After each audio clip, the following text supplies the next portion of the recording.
Shavua Tov ou Mazal Tov.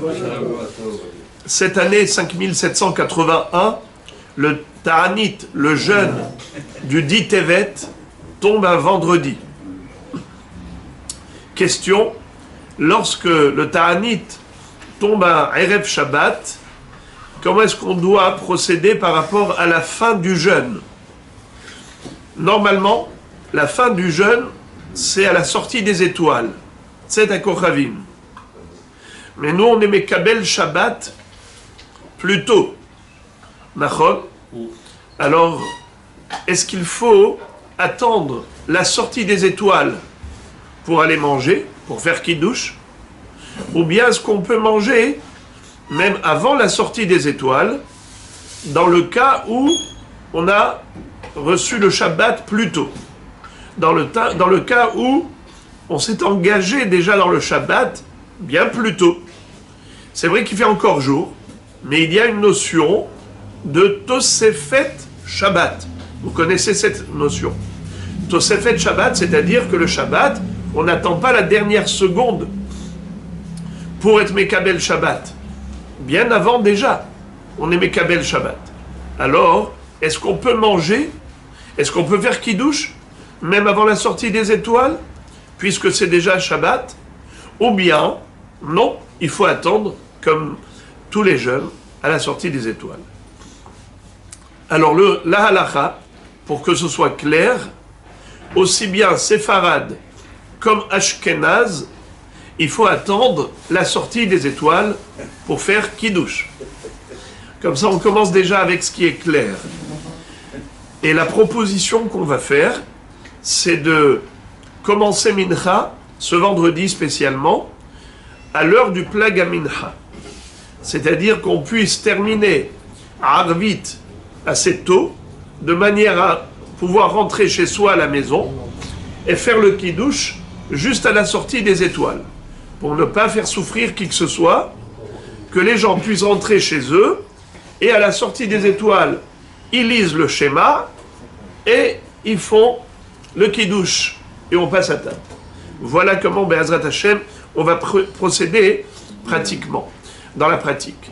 Mais, je voudrais tout de même évoquer, puisque on parle de halacha, il faut aussi étudier la théorie, pas seulement la pratique. Dans le Siman Resh Mem Tet, c'est là-bas où on en parle. Là-bas, il est dit, dans le Shulchan Aruch, je vous lis le Shulchan Aruch par rapport au Ta'aniyot, veille de Shabbat. Le Shulchan Aruch parle de quelqu'un qui fait un Ta'anit Yahid. Il existe des tzadikim qui veulent jeûner pour s'infliger des mortifications afin d'obtenir l'expiation de toutes sortes de fautes. Im kibel alam lit'anot be'erev Shabbat, ou bien carrément pour garder de l'appétit, pour vendredi soir. Et il a pris sur lui la veille de jeûner un vendredi quelconque. Tsarich lit'anot atzet hakochavim. Le Shulchan Aruch nous dit qu'il faut jeûner jusqu'à la sortie des étoiles.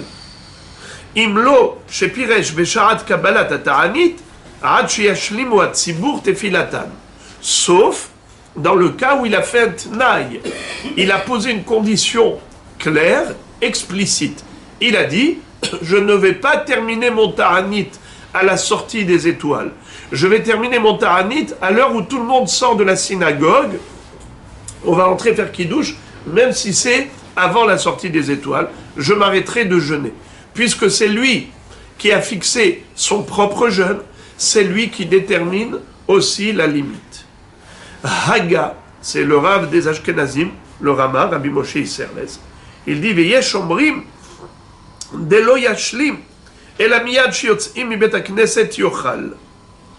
En effet, le Rama dit qu'il y en a qui pensent que Bichlal, c'est comme ça que le Mishnah Bura l'explique.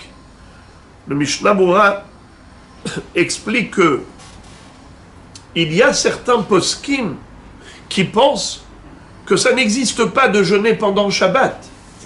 Une fois qu'on est Mekabel Shabbat, c'est Shabbat. Eh bien, c'est la fin du jeûne. C'est comme la sortie des étoiles. La sortie des étoiles, ça détermine la fin d'une journée. eh bien, le vendredi, quand tu es Mekabel Shabbat, tu n'es plus dans le vendredi, tu es dans le Shabbat. Alors, c'est la fin du jeûne. Pour ces poskim, comme ça il explique, le Mishnah Bura, qu'il n'y a pas de différence entre Ta'anit Yahid et Ta'anit Sibour, que ce soit un jeûne collectif ou privé. Dans tous les cas de figure, le Shabbat met fin au jeûne. On ne rentre pas dans le Shabbat en Ta'anit. Alors, c'est pour cela que le Rama va dire je suis d'accord avec eux pour le Ta'anit Yahid, mais je ne suis pas d'accord avec eux pour le Ta'anit Sibour. Comme ça, il dit. La chen beta'anit yahid lo yashlim, vetov lefaresh ken beshaat kabbalat ta'anit, aval beta'anit Sibour yashlim v'yachin nahug. C'est-à-dire, nous dit le Rama, pour un jeune d'un particulier, il est préférable qu'il fasse le Tnaï, comme a dit le Shulchan Aruch, mais même s'il ne l'a pas fait, dès qu'il sort de la synagogue avec tout le monde, il va manger même s'il ne fait pas encore nuit.